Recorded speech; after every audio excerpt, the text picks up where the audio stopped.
Are you a twin? How close are you two? Welcome to the Art of Creepy. Today's topic is polycephaly. Polycephaly is a word that means having more than one head. Each creature usually is born with only one head on their body, but in this case of polycephaly, the creature is born with having two heads. It's actually a rare form of conjoined twins. In most cases with conjoined twins, they share not a lot of body parts. They have their own, but in case of polycephaly, they share mostly everything because they're conjoined at the torso high up. So they share lungs, hearts, stomachs, all those things. We're going to look at that a little bit later. But most cases of conjoined twins, and especially with polycephaly twins, they will die young, even stillborn most of the time, in animals and human cases. But with a lot of medical attention and in captivity for animals, they might survive for longer. So how does polycephaly happen? We have to start looking at the development of identical twins, because that's the start. That's where the conjoined twins can come from. So to have identical twins, there is only one egg cell because they were identical, and after the egg cell is fertilized and starts to develop, it will start splitting up to form two clusters of cells. But in case of conjoined twins, the splitting is not complete. They're still stuck to each other at a few cells, and that develops, and they keep developing, still stuck to each other because they did not split completely. In case of polycephaly twins, they didn't really split at all. They got stuck splitting at this not yet developed torso. But also with identical twins or even normal twins, there is also always one that is a dominant one, and there's also one that is the subjective one. And the dominant one will grow stronger, get more nutrients, while the other is left a little bit behind. In most cases this is not a big thing, but sometimes in case of conjoined twins, it's possible that the subjective one gets absorbed into the dominant one, and that there's not anything left of the other twin. Or sometimes the dominant one gets so much nutrition and grows so strong that the other one is stillborn, which also happens in some cases. The wrongly splitting of the egg cell can also explain children having double fingers or more toes, and in some cases when adults get older, they get some pain in their stomach or somewhere else, and they think it's a tumor, and when they try to open it, they will find teeth and hair, and that is actually a twin that they absorbed way back in the womb. If we look at the stats of conjoined twins or even twins, having twins is 1 in 65 birds. Having identical twins is 1 in 273 birds. So having identical twin is rare, but to have conjoined twins is 1 out of 60,000 identical twins. So having conjoined twins is rare. It doesn't really happen a lot. Most of the time when conjoined twin is born, it's being noticed in the news. But having twins that are, in the case of polycephaly, so joined at torso and having only two heads, that's in the case of 2% of all conjoined twins. So 2% of the 1 out of 60,000. I'm not going to do the math, because that is very, very, very small chance to have a child with polycephaly. In the animal kingdom, the stats are most likely the same, except for in the cases of snakes and turtles. In snakes, it's more common to have polycephaly twins, and it's believed that it happens to snakes a little bit more because they're developed in eggs, and in those eggs they're more exposed to the environment, like radiation, temperature changes, and chemical toxins. It's also believed that in captivity there is even a bigger chance to have polycephaly snakes because of inbreeding. But talking about snakes, yes, I said it happens a lot more to them, but we also have seen it happen with cats, cows, bulls. Cows and bulls are the same. Pigs, goats, sheep. In cats, there's the example we call them Janus cats. And Janus is an old god who had two faces, and cats have most of the time don't have two heads but have two faces, so they are called Janus cats. There is one, but you must have noticed that the animals I just named are animals we keep as pets. Though you won't call goats and sheep pets, but we keep them on our farms. It is believed that in the wild it still happens, but because we don't have an eye on it, because it's in the wild, these creatures are most of the time stillborn or will die very quickly of starvation or because they're prey animals. So we don't really know to which animals it happens. It's believed it happened to every kind of animal there is, or any creature that there is. But like I said, we don't have a vision on it. I have seen online a picture of a deer, a stillborn deer with two heads, but it's just a very rare thing to see. But now we know it can happen to deer. But because we don't keep them, we don't really are sure about the statistics of it happened to them. But you might have noticed that I haven't named dogs as being conjoined twins. There aren't really cases known about dogs having more than one head. Of course, in mythology you have the Cerberus, the dog of hell, in the Greek mythology, but in real life we don't have any examples of it happen to dogs. But like I said earlier, creatures with two heads don't really survive for long. If they aren't stillborn, they will most likely die very early because, like I said, starvation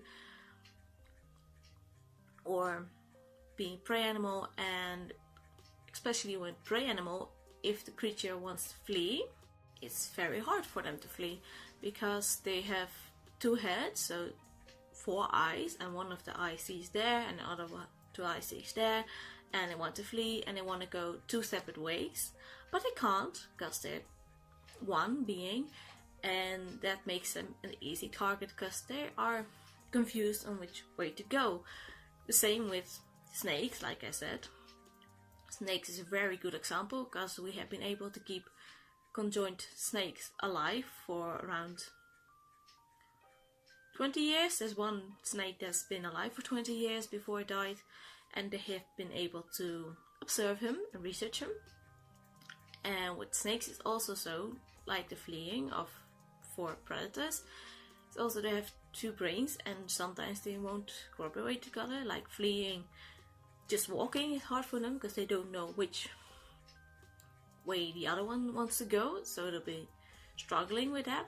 Also with eating, the case with the snakes that have lived for 20 years, they had two stomachs, and if one stomach gives the signal to the brain, I'm hungry, and the other won't, only one brain will get hungry and will start to look for prey, but the other won't, so it will struggle with having to find prey. And if both are hungry and one finds something to eat, the other might smell or see the prey animal and will also start to eat it, and they will end up eating the other head.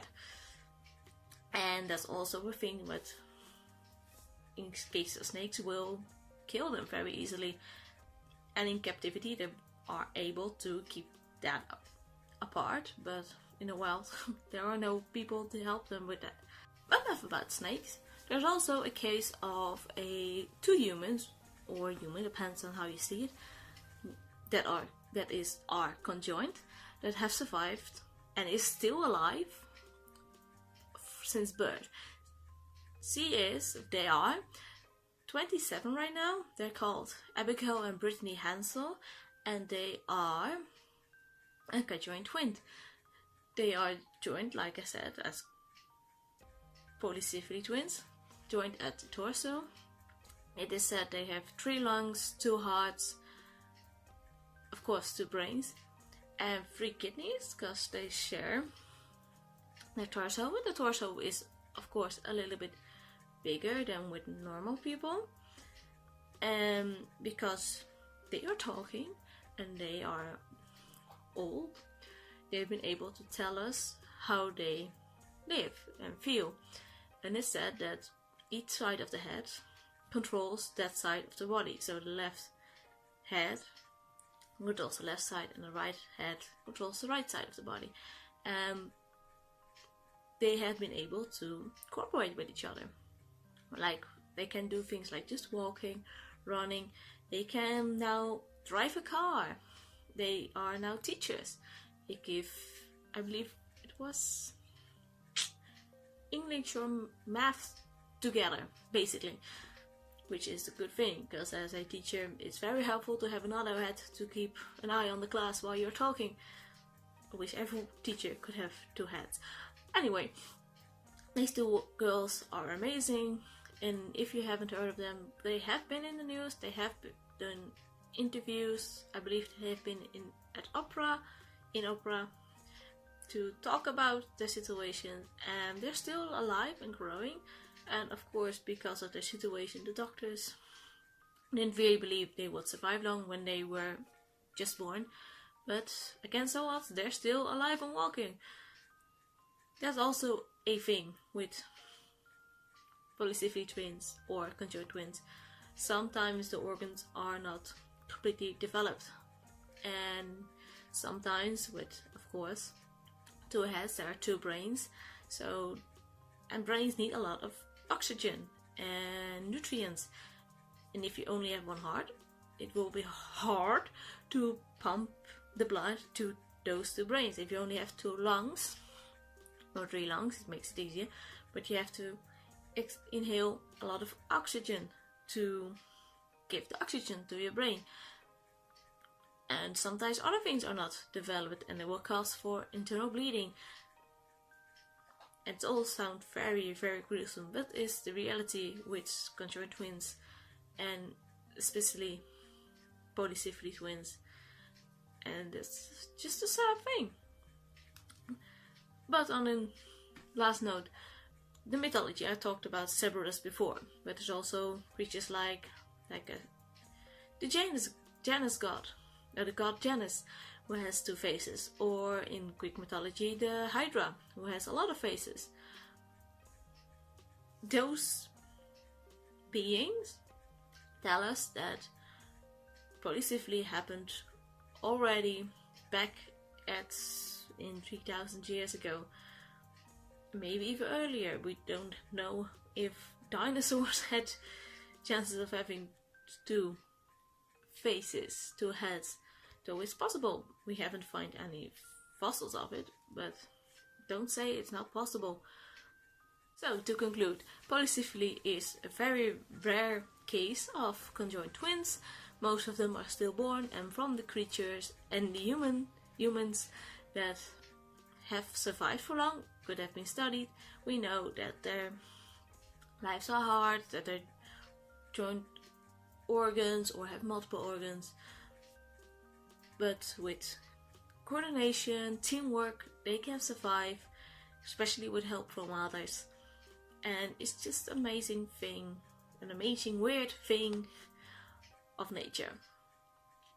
On the last note, the very last note, it is believed, it's uncertain, that if a being with 2 heads is 1 or 2 beings. In the case of Abigail and Brittany, they are 2 separate beings. They both have had to own their own driver license, so one body has 2 driver's license. The both heads have a driver's license. They have both their own passport. But there is a case of a polycephaly twin in India who has only have 1 name, only 1 passport, so he doesn't have a driver license yet. So in India they see her as 1 being, And in the case of Abigail and Brittany, they see them as two beings. And there's still something for debate. What do you call a being? Something with a brain or something with a heart?